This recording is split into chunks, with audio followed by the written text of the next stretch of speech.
முதலமைச்சரை பேசுறதுக்கு உதயநிதி உங்களுக்கு என்ன தகுதி இருக்கு? உங்க அப்பாக்கு என்ன தகுதி இருக்கு? உங்க தாத்தனுக்கு என்ன தகுதி இருக்கு? பொம்பளை பொறுக்கின்னு சொன்னாலும் உங்களை லிஸ்ட்ல உங்களை தான் சேர்ப்பாங்க.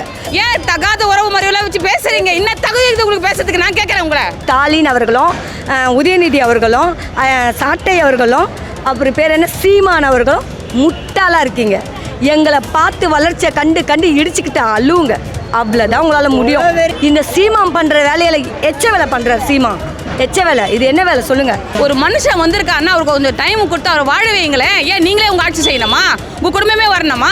நான் கேட்கறேன். நீங்க நல்லா ஆட்சி கொடுத்தா நாங்க ஏன் சார் அடுத்தவங்களுக்கு ஓட்டு போட போறோம்? எத்தனை தாலி பறி போச்சு, குடிச்சு குடிச்சு எத்தனை தாலிங்க பறி போச்சு. கேவலமா இல்லையா? உங்க வீட்டில் ஒரு பொம்பளைங்க இல்லையா? நான் கேட்கறேன். உங்க வீட்டில் பொம்பளை சும்மா இருக்காங்களா? இது எப்படிங்க பேசுங்க? உதரான பேசுங்க. இல்லை, நான் உதயநிதிக்கு மட்டும் சொல்லலை, நிறைய பேருக்கு நான் சொல்கிறேன். இந்த போராட்டன்றது எதுக்கு தெரியுமா? ஒரு தீர்வு கிடைக்கணும் தான் அந்த போராட்டமே நாங்கள் பண்ணுறோம். போராட்டத்துக்கு இதை அப்படியே விட்டுட்டு சும்மா இருக்கக்கூடாது, இதுக்கு நடவடிக்கை எடுக்கணும். இவருக்கு மட்டும் இல்லை, இந்த ஜூலின்றவங்களுக்கு, இந்த சாட்டைன்றவங்களுக்கு இதெல்லாம் ஒரு குழப்ப வச்சு சுற்றுறதுக்கு நாண்டுக்கு சாகலாம். ஏன்னா முதல்ல ஒரு நடிகரை பேசுனது ஒரு பக்கம் இருக்கட்டும். இப்போ முதலமைச்சர் ஆகிட்ட பிறகு அவரை பற்றி பேச என்ன தகுதி இருக்குது? தகுதியை விடுங்க. ஒரு பக்கம் யோசிங்க. நீங்கள் முன்னேறதுக்கு 1000 வழி இருக்கும் போது ஏன் இவரை பற்றி தாக்கி பேசி தான் நீங்கள் முன்னேறணுமா? உங்களுக்கு கொஞ்சம் கூட நாலேஜே கிடையாதா? ஒரு முதலமைச்சரை பேசுறதுக்கு உதயநிதி உங்களுக்கு என்ன தகுதி இருக்கு? உங்க அப்பாக்கு என்ன தகுதி இருக்கு? உங்க தாத்தனுக்கு என்ன தகுதி இருக்கு? பொம்பளை பொறுக்கின்னு சொன்னாலும் உங்களை லிஸ்ட்ல உங்களை தான் சேர்ப்பாங்க. நீங்க எப்படி என் தளபதியை பத்தி நீங்க சொல்ல? உங்களுக்கு என்ன ரூல்ஸ் இருக்கு? இதாங்க, அவங்கவுங்க குடும்பத்தில் அவ்வளோ அசிங்கம் இருக்குங்க, சொல்ல முடியல. எங்களுக்கு என்ன தெரியுமா? எங்க தளபதி சொன்ன வார்த்தை, யாரை பத்தியும் பேசாதீங்க, யாரை பத்தியும் சொல்லாதீங்க, ஸ்ட்ரெயிட்டா போயிட்டே இருங்க, நடக்கிறது நடந்துகிட்டே இருக்கும் தான் எங்க தளபதி எங்களுக்கு சொல்லி கொடுத்தது. அவங்க கட்சியில் அப்படி சொல்ல மாட்டாங்க. யாரை பத்தி அசிங்கப்படுத்தல, யாரை பத்தி அவமானப்படுத்தல. இது ஒரு நல்லது செய்ய செய்ய அவருக்கு என்னன்னாக்கா வெறி ஆயிடுது. வேற ஒண்ணும் இல்ல, போறாம ஜாஸ்தி அவங்க கொதிக்கிறாங்க, கொலை வெறியா இருக்கிறாங்க. வேற ஒண்ணும் இல்லை, அந்த கொலை வெறி இருக்கனால தான் அவங்களுக்கு இந்த மாதிரி என்னென்ன பண்ணுன்றது அவங்க யோசிக்கிறாங்க. தூக்கம் வரல அவங்களுக்கு. ஒன்னே ஒன்று நான் என்ன சொல்ல வரேன்னா, புரிஞ்சுக்கோங்க. இனிமேலாவது தயவு செய்து வரமாட்டாரு, அது ஒரு பக்கம் இருக்கட்டும். இந்த சீமான் பண்ற வேலையில எச்ச வேலை பண்றாரு சீமான். எச்ச வேலை இது என்ன வேலை சொல்லுங்க? காத்துக்கிட்டு இருந்தாலும் ஓட்ட மட்டும்தான், ஜீரோ மட்டும்தான் வரும் சீமானுக்கு. சீமான் போதும், எவ்வளோ ஏமாற்ற முடியுமோ சொரண முடியுமோ சொரண்டியாச்சு. பாவம் மக்கள், உங்கள் மக்கள் தான் ஏமாந்து உக்காந்துருக்காங்க. இதே என் ஃப்ரெண்டு ஒருத்தங்க இருக்காங்க, அவங்களுக்கு வீட்டுக்கு சாப்பாட்டு கூட வழி கிடையாது. ஆனால் நிதி பெரட்டி 25,000 கொடுத்துருக்கான். நிதி பெரட்டி பிச்சை எடுத்து 25,000 கொடுத்துருக்கான். அப்படி என்ன நீங்கள் அவ்வளோ எலெக்ஷனில் பண்ணீங்க? அவ்வளோ மாலை வந்துதா? அவ்வளோ கொடி வாங்கினீங்களா? எதுவுமே கிடையாது. இல்லை ஜீப்பில் ரொம்ப ஊர்வலம் போனீங்களா? உங்களுக்கு என்ன அந்த இது இருக்குது சொல்லுங்கள்? கணக்கு வழக்க உங்களுக்கு தெரியல. அதை தான் கேட்குறேன் ப்ரோ. அவர் செஞ்ச அரசியல் என்ன?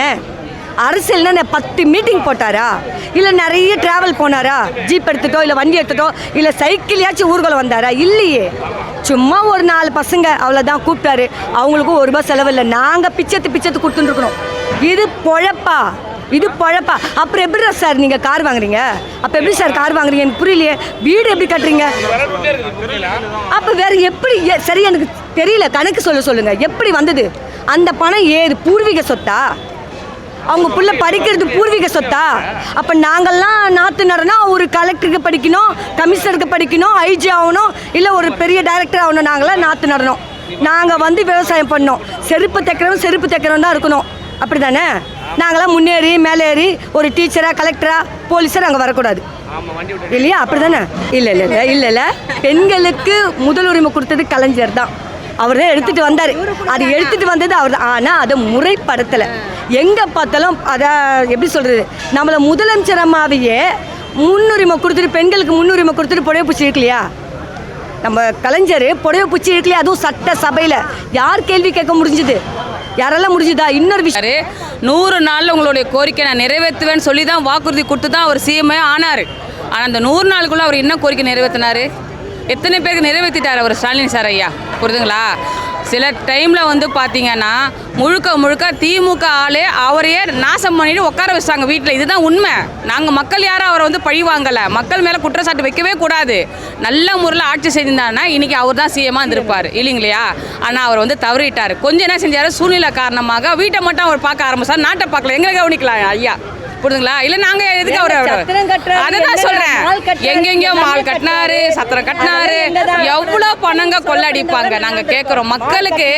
விஜய் அண்ணா வந்த பிறகு தான் ஒரு அரசியலை பற்றி தெரிஞ்சிருக்குது. சின்ன குழந்தைலேருந்து முதியோர் வரைக்கும் அரசியலை பற்றி தெரிய ஆரம்பிச்சு டிவி நாங்கள் பார்க்குறோம் சார். அண்ணன் சொல்ல சார், நாங்கள் தாங்க சார் விரும்பி பார்க்குறோம். இன்னும் நாங்கள் அடிபட்டில் உட்காந்து மனசை பற்றி தெரியக்கூடாது எங்களுக்கு. எல்லாம் அடுப்பங்காரில் இருந்தோம். இன்றைக்கி பார்த்தீங்கன்னா சின்ன குழந்தைலேருந்து பெரியவங்க வரைக்கும் அந்த டிவியை போட்டோன்னே அண்ணா வந்துட்டாரு. அண்ணா தானே அங்கே முதல்ல சொல்கிறாரு. என்ன சொன்னார்? எல்லாமே வெளிப்படையாக தான் நான் செய்வேன், எல்லாமே நான் வெளிப்படையாக தான் செய்வேன், உங்களுக்கு தெரிஞ்சுதான் நான் செய்வேன். இது மக்கள் ஆட்சி தானே நான் எங்கள் அண்ணன் வந்து சொல்லிட்டு வந்தார். அவர் தனியாக நான் வந்து போகும்போது வரும்போது தனியாக வந்து கேமரா பின்னாடி வச்சு செய்கிறாரா? இல்லைங்களே, மக்கள் முன்னாடி செய்கிறாருல்ல. நாட்டுக்கு நல்லது செய்ய எங்கள் அண்ணன் வந்திருக்கும் போது ஏன் நீங்கள் ஆதரிக்க மாட்டீங்க? எதுக்கு நீங்கள் ஆதரிக்க மாட்டீங்க? நல்லவர் வந்த பிறகு ஏன் ஆதரிக்க மாட்டீங்க? ஏன் அவர் இன்னும் தாழ்த்துறீங்க? ஏன் தகாத உறவு முறையெல்லாம் வச்சு பேசுறீங்க? இன்னும் தகுதி இருக்குது உங்களுக்கு பேசுறதுக்கு? நான் கேட்குறேன் உங்களை, என்னப்பா தகுதி இது ஒரு மனுஷனை பேசுறதுக்கு? நாட்டு நடப்பு தெரிஞ்சு பேசணும். நீ என்ன பேசுற அவரை பற்றி? அப்போ நீ அவரை பற்றி பேசுவியா? இல்லை இல்லை, இவங்களுடைய டீம் என்ன தெரியுமாங்க, இப்போ கோவத்தை உண்டாக்கனா நாங்கள் கொந்தளிப்போம் தெரியுமா? திமுகவோ நாங்களும் என்ன செய்யணும்? அடிச்சுக்கணும். இப்போ அடிச்சிங்கன்னா நாங்கள் என்ன செய்வோம்? பற்றியா விஜய் ஆயிடுச்சு வந்தோன்னா அடிச்சிக்கிறாங்க பார்த்தீங்களா? தாவேக்கா பற்றி அப்படி ஆயிடுச்சு சொல்லிட்டு அந்த ஒரு கோரிக்கை தான் இவங்க பேசுறது. நடுவில் சில இதெல்லாம் இருக்குது பார்த்தீங்களா, தற்கொலைங்க. அவங்க பண்ண வேலை தாங்க. ஆனால் எல்லாருமே நம்ம குறிப்பிட்டு சொல்ல முடியாது. சில தற்கொலை பண்ணுறனால தான் நானும் அவங்களும் அடிச்சிக்கினா இப்போ தளபதி வந்ததுக்கப்புறம் நாடு பார்த்தீங்களா அடிச்சுட்டு சாவுதுங்க பார்த்தீங்களா, அவர் ஆட்சியை பிடிக்கல அப்படின்னு சொல்கிறனால தான் அவங்க பண்ணுறாங்க. இதுக்கெல்லாம் நாங்கள் மசையிலங்க. நல்லவராக வாழ வைக்க தான் நாங்கள்லாம் வந்து ஏற்பாடு பண்ணி அவர் முதலமைச்சர் ஆக்கி வச்சுருக்கோம். இந்த நிமிஷம் வரைக்கும் மனசாட்சியோட தொட்டு சொல்லுங்கள், ஒவ்வொருத்தருமே அவர் எதுவுமே செய்யலன்ட்டு. ஏங்க நீ நடிக்கலையா? நீ நடிக்கலையா? முதல்ல நீ ஒழுகமாங்க. இப்போ நீ நான் பேசுனா ஒரு அசிங்கம் வருதா? இந்த அசிங்கம் தேவையா? எங்கள் அண்ணன் வந்து என்ன சொல்லியிருக்காரு, யாரை பற்றி அவதூறாக பேசக்கூடாது. முதல் பாயிண்ட்டாக அவர் சொன்னது ஒரே ஒன்று, யாருக்கிட்டையும் கோவமாக பேசக்கூடாது. நம்ம வேலை எதுக்கு நாங்கள் வந்திருக்கிறோம்? நாட்டுக்கு நல்லது செய்ய தான் நாங்கள் வந்திருக்கோம். தற்கொலை மாதிரி சிலதுங்களாம் பெண்களை பற்றி பேசிக்கின்னு ஆம்பளை பற்றி அசிங்கமாக பேசுகிறா நாங்கள் வரலங்க சார். எங்கள் அண்ணனுக்காக நாங்கள் வந்து வாயை முட்டு சைலண்ட்டாக பொறுமையாக இருக்கிறோம். ஏன் எங்களுக்கு ஆர்ப்பாட்டம் பண்ண தெரியாதா? எங்களுக்கு கத்தி குத்த தெரியாதா? எங்களுக்கு கொம்பு சண்டை தெரியாதா? எதுவுமே செய்ய தெரியாதா சார்? எங்களுக்கு அதெல்லாம் வேணாம் சார். நாங்கள் சமாதானம் எங்கள் அண்ணன் சொல்கிற வழியில் தான் சார் நாங்கள் போகிறோம். புரிதுங்களா? அவர் வந்து என்ன சொல்கிறாரு, நான் முதலமைச்சராக இல்லை, நான் உங்களுக்கு சேவகனாக வந்திருக்கிறேன், நான் நாட்டுக்கு நல்ல செய்ய மட்டும் வந்திருக்கேன், இந்த சண்டைக்கெல்லாம் நான் வரல. நீ பேசுறியா? அந்த பாவத்தை நீ அனுபவிச்சுக்கோ, எனக்கு தேவை கிடையாது. இன்னொரு முறை பேசுனாங்கன்னா சட்டப்படி தகுந்த நடவடிக்கை கண்டிப்பாக எங்கள் சிஎம் அண்ணன் கண்டிப்பாக எடுப்பார்.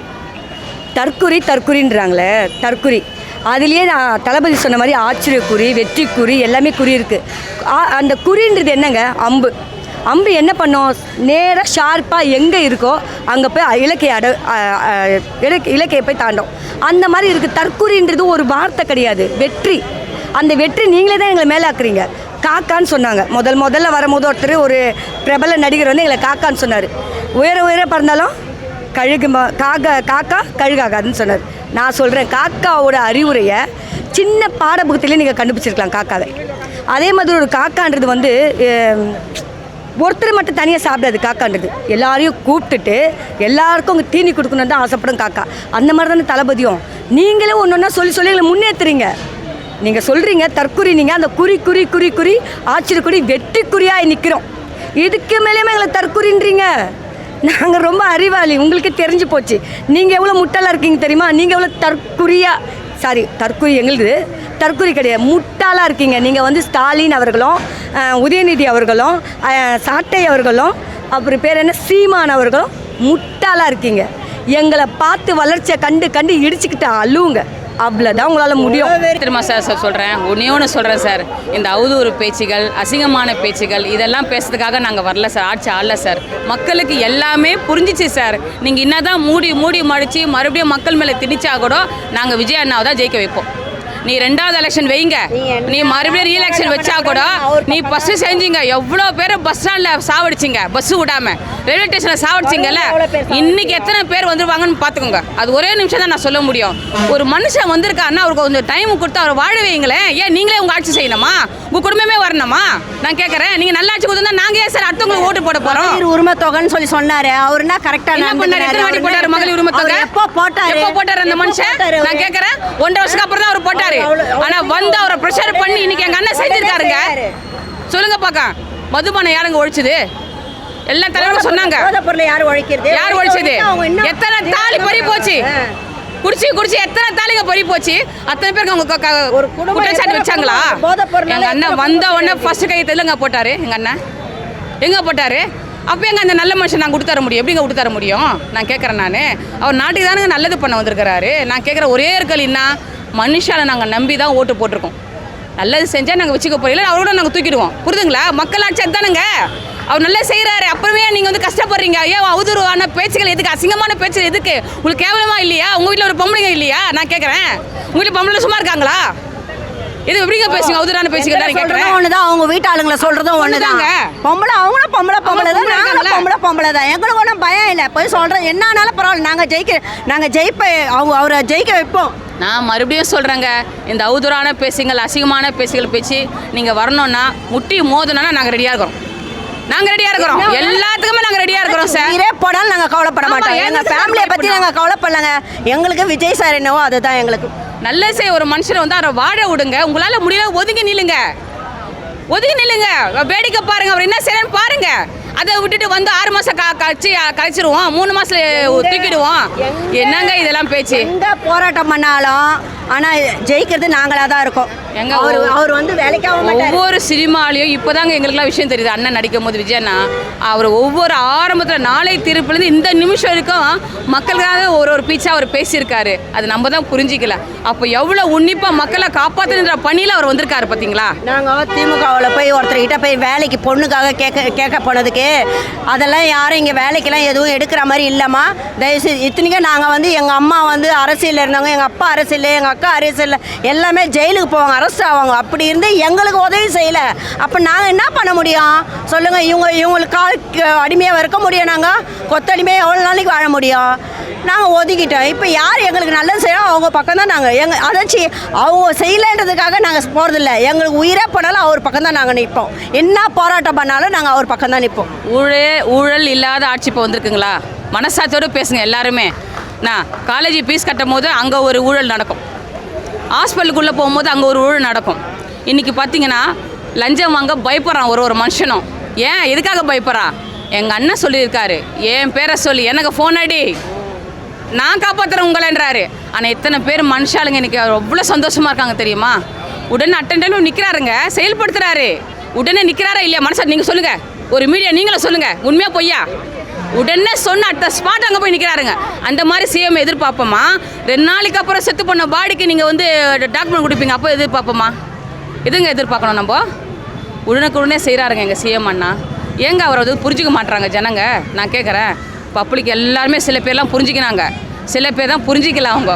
புரிதுங்களா? அதனால் இதுக்கெல்லாம் நாங்கள் பயந்து அசரா மாதிரி இல்லை. நீங்கள் என்ன பேசினாலும் அவர் உச்சிக்கு மட்டும் தான் போய் நிற்க போகிறாரு.